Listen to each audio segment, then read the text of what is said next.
Hello and welcome to Roundtable. Iran has a chance to return to the international fold as dialogue is reopening with the West to revive the 2015 nuclear deal.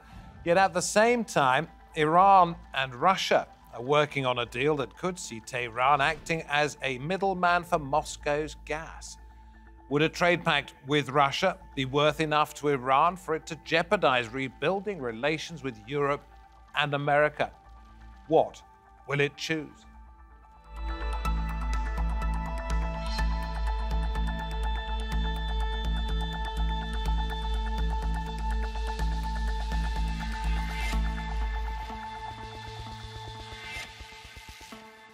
Very good to have you along. I'm David Foster. Well, Iran could benefit from the conflict in Ukraine as Russia deepens its ties with Tehran.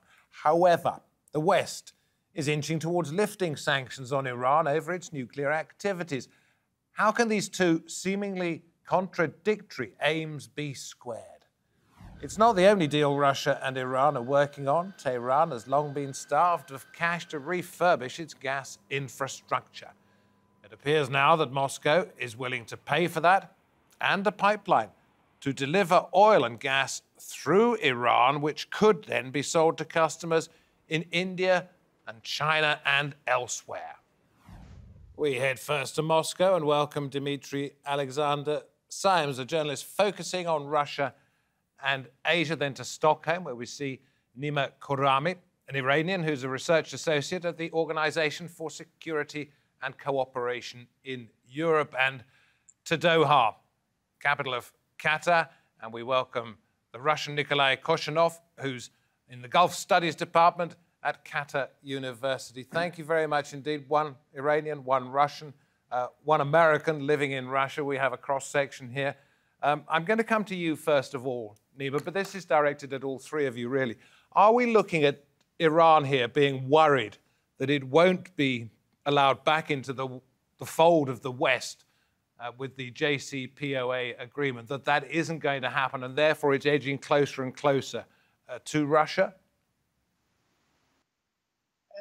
No, well, I mean, it depends who we are talking about when we talk about the Iranians. So if we are talking about the hardliners and people close to President Raisi, no, they are not too worried about the JCPOA. In fact, a minority perhaps, they prefer not to have a deal.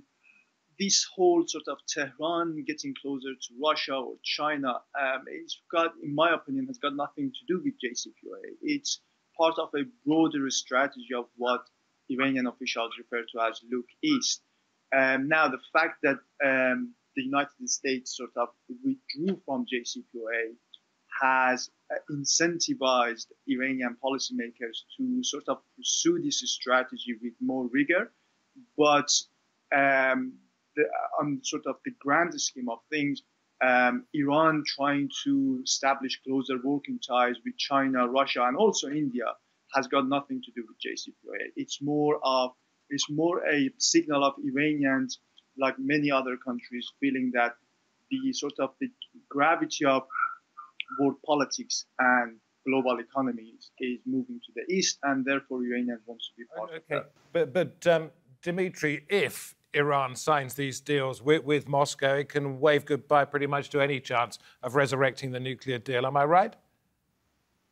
I'm not sure that that's necessarily, it depends what sort of specific agreements are you talking about. Are you talking about in the energy sphere? Are you talking about prospective military deals? What sort of specific deals are you talking about? Well, I think I'll leave that to you. You tell me. Well, we are seeing a lot of movement on a lot of different fronts. The one that's being most talked about is the reported cooperation between Russia and Iran when it comes to drones. The Biden administration has said that Iran has reportedly agreed to supply Russia with hundreds of drones that could be used by Russian forces in Ukraine. Both Moscow and Tehran have denied these allegations. But it's worth noting that since August 21st, we have seen, according to flight tracker websites, number of cargo planes flying from Iran to Moscow. And there's a lot of speculation on Russian social media as what that is going to be. And of course, I do think that this sort of development helps make opponents in Washington, D.C. of the Iran deal even more reluctant to go through. Because again, we can't forget the fact that based on the reporting we've seen thus far, there appears to be growing concern in both European and American capitals about the way that the negotiations are going. Okay, so skepticism both in Iran and in Washington, probably elsewhere, about whether the JCPOA is going to be resurrected. You talk about these deals that have been suggested. I'm going to run through a few that we've read about here. Energy, Gazprom and the National Iranian Oil Company signed a $40 billion deal to develop oil and gas fields. The car business, the auto business, Russian and Iranian automakers, parts manufacturers, $700 million worth of deals on the sidelines of a car industry show in Moscow. Airlines, well, passenger flights between Iran and Russia increased to 35 a week. And you mentioned those drones. Iran has apparently announced the purchase of Sukhoi Su-35 fighters from Russia, and Moscow looking to buy those Iranian-made drones in return. So it looks, I would suggest, Nikolay, as though Iran is drifting towards stronger ties with Russia. What is that going to mean for Russia in terms of the sanctions that it had already imposed upon its oil and gas? Sanctions evasion is one of the elements of the current Russian-Iranian rapprochement. And I would say that we should at least single out two vectors of this cooperation for sanctions evasion. First of all, it's definitely cooperation in the energy sector. Russia is first and foremost interested in gaining influence over the Iranian oil and gas projects in order to make sure that this oil is not going to challenge Russia itself, and it's not going to go to Europe directly, at least in the long run. And second, it's also the transport projects. One of the first projects that were revitalized earlier this year was the international transport corridor north-south that de facto allows Moscow to transport sanctioned goods as well via Iran if necessary.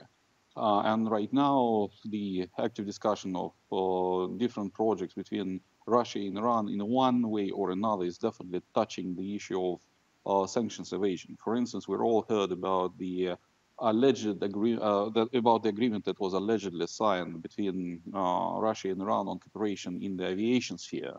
But Iran is not very good at producing its own avionics. Most probably, it's just going to help Russia to transit necessary parts and software via Iranian territory for the Russian aviation. May I be allowed at this moment to ask somebody to explain to me how it could be that Russia is using Iran as a backdoor to evade sanctions on its oil and gas? Dimitri, what about you on this one? So Russia sells its oil and gas to Iran. Iran sells it on to somebody else, and it also sells Iranian oil and gas elsewhere. Those other people then move it back to Europe. Is that sanctions busting?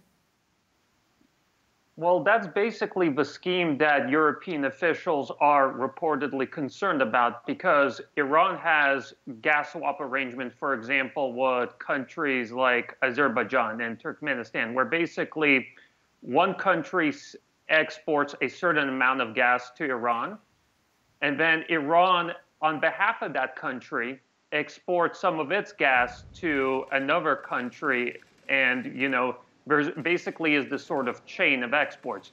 And there is, when it comes to to the Iran nuclear deal, some speculation among Europeans that if Iranian oil is led back onto the European oil market, that the Russians and the Iranians could come to some sort of arrangement where the Iranians buy up a certain amount of Russian oil, and then they export their oil to Europe on Russia's behalf. And so I'm not sure to what extent this is a specific violation of sanctions, of European sanctions against Russian energy sector, but it would certainly allow Russia to more room for maneuver. Yeah, Nima, so from an Iranian point of view, and I know you haven't lived there for a few years, but you are Iranian, would it be seen that Iran really doesn't care what the West thinks about it if it's not likely to get back in with the JCPOA. It's taking Russian oil. It's infuriating Europe by perhaps selling that Russian oil onto European countries who desperately need it. Is this a sign that Iran doesn't care or doesn't need to have that kind of cooperation with the West? I think for Iranians, so they are looking at what's happening with China. So there are reports that China is buying Russian oil now and then selling it with a profit into the global markets. So for Iranians, they'll be doing, essentially it's an opportunity, like a minister calls it, Iran becoming the regional hub for Russian energy. So from their perspective, it's an opportunity and Iran should jump on it like any other country would do. But one thing you are right is that Iranians are no longer, at least the current administration and also, the office of the supreme leader and high-ranking officials in IRGC, they don't really care about sanctions anymore. Like this fear of sanctions is by and gone, so to speak. So they need the money and they are prepared to work with anyone, in my opinion, to be able to generate some sort of cash for the government. Because let's not forget that Iran itself is essentially a bankrupt state. So anything that would help it to generate cash or income is a welcome move. Yeah, we've got this from the US Defense Department. Let's listen to that, and then I'll come to you, if I may, Nikolay. Russia deepening their alliance with Iran is something that the whole world, and especially those in the region, should watch and see as a profound threat. We will vigorously enforce all US sanctions on both the Russian and Iranian arms trade, and we will stand with our allies and partners throughout the region against the Iranian threat. So they're talking there about the arms trade. We've been talking about the oil and gas energy sector. What about other things that the two countries are cooperating on? I've heard that they're looking to establish an alternative to SWIFT, which is the international banking arrangement that allows for payments to move from one country to another, which has been put under threat. Is that a possibility? They will move themselves away from that entirely, and are they getting anywhere with that? Well, definitely they cannot move away entirely from the use of US dollars or euros as a currency. But speaking about the SWIFT, both countries have big issues right now with using the system. So Iran is completely cut, Russia nearly completely cut. And the establishment of alternatives is possible. But the main question is the volume of funds that will be going through this channel, because the current volume of trade between Russia and Iran stands something around $3 billion a year. Is definitely not the biggest volume to create a special system for it. And honestly, even if we take into account examples of other countries like China or Turkey, these alternative systems to the SWIFT or the Russian banking card system is not working properly even in these countries. So in Iran, it will definitely take time. And we should not expect any miracles happening anytime soon. Is this really Russia helping Iran or Iran helping Russia? And I know those two things aren't mutually exclusive. It wouldn't be done by either side if it wasn't of help to each one of them. But who gains more from this, do you think, Nikolay? Well, it all depends. I mean, the gains, they are absolutely different. So Iran is currently getting Russia on its side, and it's it's becoming more confident that Russia is not going to step back down from these agreements, as the Iranians are confident that now the split between Russia and the West is going to last quite long. Moscow, in this regard, is more practical. It wants to exploit Iran for sanctions evasion. It wants to make sure that Iran is able to help Russia, for instance, to lessen the Russian presence in Syria while the Russian troops are fighting in Ukraine. And it also, I would say, comes to Iran from the more instrumental angle. Whereas Iran itself believes that currently there is a substantial change of the global system of international relations, and it would like to jump on those alliances that are formed with the Russian presence. For instance, the Shanghai Cooperation Organization or BRICS or any other new alliances that can emerge in Eurasia. Nima, I'd like to play in something from a Frenchman who represents businessmen, particularly entrepreneurs, in his country doing business in the Middle East in particular, who's talking about whether sanctions will or won't work, and American support or lack of. Let's not be naive. Let's not have any illusions. It is not sanctions that will change policy or the regime.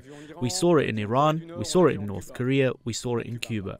And this should not prevent companies that have subsidiaries and employees in Russia from deciding, depending on their situation, whether to stay or to leave. Because, don't be naive, leaving often means leaving everything to Putin and his oligarch friends. So no moral lessons, especially from the Americans. So he's saying the Americans don't need to teach us anything, but I'm wondering, when we're talking about those who might want to isolate the United States in this area and its influence, i.e. Russia and Iran, who is on the US and the West's side, Nima, against this kind of possibility, these kind of deals? I think, look, this whole notion that sanctions don't work, I understand and I sort of agree with it, but I think the point of imposing sanctions is to make sure that something is being done and to prepare for winning the war, so to speak, not a battle. Because what you essentially do, you weaken an opponent's economy and you reduce the societal resilience. And that's what sanctions do. So in terms of like people coming out and saying that sanctions don't work, that's correct. But when it comes to the Iranian and Russian relations, right, what I would say is that ultimately Russia has got nothing to gain from working with a heavily sanctioned country like Iran. As I said, it's a bankrupt state.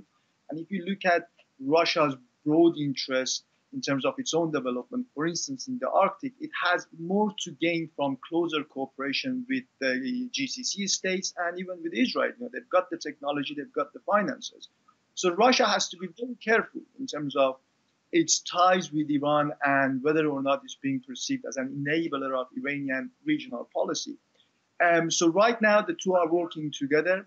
It seems that they are cooperating. But in my opinion, at the end of the day, I agree with your guest in Qatar. Russia is essentially using Iran to sort of showcase, to show that it's not isolated. But when it comes to sort of real policy issues, it won't deliver. And I think Iranians are heavily sanctioned, and this relationship between the two won't benefit Tehran for sure. You see, this is what I'm wondering. Let me throw to Dimitri on this one. It works at the moment because Russia needs this kind of thing. Maybe it is needed more by Iran in the longer term, but in the longer term, Russia might not need Iran, and Iran will perhaps be dumped at that point, other than as a bridge against the West, because they're competitors in this field in terms of energy, are they not? I mean, they are competitors, but I think it's quite clear that the European market is going to be closed to Russia for the foreseeable future. So Russia is forced to look for new alternatives, new opportunities. And I do think that it is indicative that Gazprom is trying to sign these joint oil and gas development deals with Iran, because even though Iran is sanctioned, it still has the second largest proven reserve of natural gas in the world. So by sort of trying to establish some sort of cooperation in this field, I'm presuming Gazprom is still trying to maintain its clout in the global markets for the long term. But even beyond energy, I think that actually the most important area of cooperation between Russia and Iran is not energy, it's not automobiles, it's not even weaponry. I think the most important area is logistics, as Nikolay mentioned, the international north-south transport corridor. Because the biggest harm from Western sanctions has been, aside from harming Russia's production capability, to disrupt its logistical chains. Russia's used to deliver most of its goods and import most of its goods through European airspace, for European railroads, through waters passing through European states, and that no longer is feasible. So having a strong logistical cooperation with Iran could potentially give Russia a reliable route to the Indian market. Well, I tell you what, can we hear from Vladimir Putin on those other countries he mentions, India, that may be of use to Russia in this? We are now, without a doubt, focused on developing our infrastructure in the east and also developing the international north-south corridor and our Black Sea and Azov ports. We will not forget about this. This will open new possibilities for Russian companies to access markets in Iran, India, countries of the Middle East and Africa, and of course also to supplies coming from these countries. Is there any concern in Moscow, Dimitri, that those countries mentioned there might be worried about a backlash from the West if they tie in more closely with Russia? I mean, I think, based on my conversations with people in the Russian business community and members of the Russian foreign policy establishment, there, of course, is an understanding that sanctions make it difficult even for Russia's friends like China, India, and the ASEAN countries to fully cooperate as much Moscow would like. But they believe that in the long run, these countries will still be interested in cooperating with Russia, that the relative geopolitical weight of the West is going to decline, and that will free up the space for these countries to, I guess, push back against Western sanctions, ignore Western sanctions, so on and so forth. Now, this assumption might end up being mistaken, but that seems to be the operating premise of what Russia's trying to do right now. Nikolay, we don't know how long this conflict is going to last, but is Russia effectively looking at what it needs to do to maintain its economy in the long term after the conflict is finished, as well as right now when it needs to prosecute the attacks in Ukraine? Well, I guess right now Moscow is more concerned about the conflict in Ukraine and how to end it up and within what framework, rather than thinking about longer terms. I guess one thing that we can definitely say is that world, in terms of both its system of international relations and economic ties, has substantially changed, and it will not return to the pre-February situation. I mean, even if we have a look at the oil market, we see that Europe is determined to stop using Russian oil and gas, whereas Russia right now is creating a serious challenge with its toxic but cheap oil for the Gulf producers in India, in China, and most probably we will see Moscow being present there. And within this framework, of course, Russia is thinking about Iran and its oil and gas sector. Right now, we need to understand it clear. Iran is not a competitor to Russia.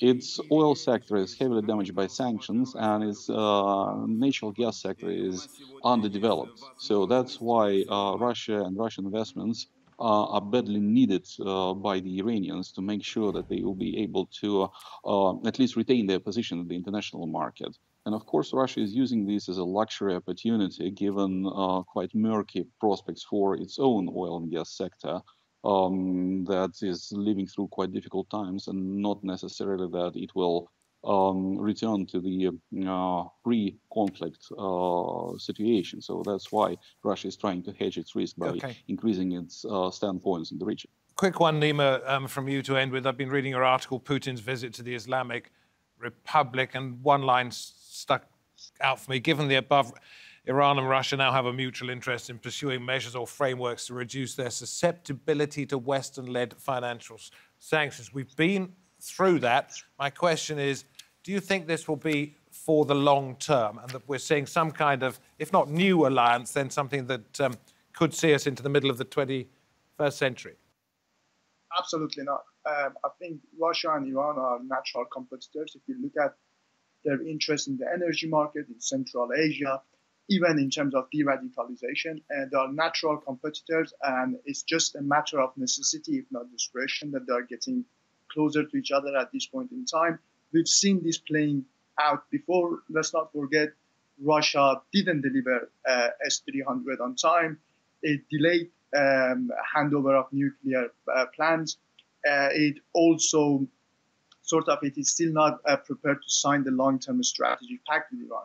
It's instrumental, and once Russia feels it has better options, I put my money on Russia dumping Iran, because one thing that is crystal clear to Russians, and they have a better view on this than anyone else, I would say, outside world, is that the Iranian regime is not a popular one, and therefore it's not worth of a long-term investment if Russia has long-term views or interests in Iran. Thank you very much indeed. Those of you who watched not just the political maneuverings, but also the energy markets and the way that the world all fits together, particularly when it comes to conflict, will have learned a great deal by listening to you three. Thank you for coming on the program. We were talking about Russia and Iran and how that all fits together with what we're seeing in an increasingly unstable world. Thank you to my guests for taking part. Thank you for watching. I'm David Foster. Goodbye.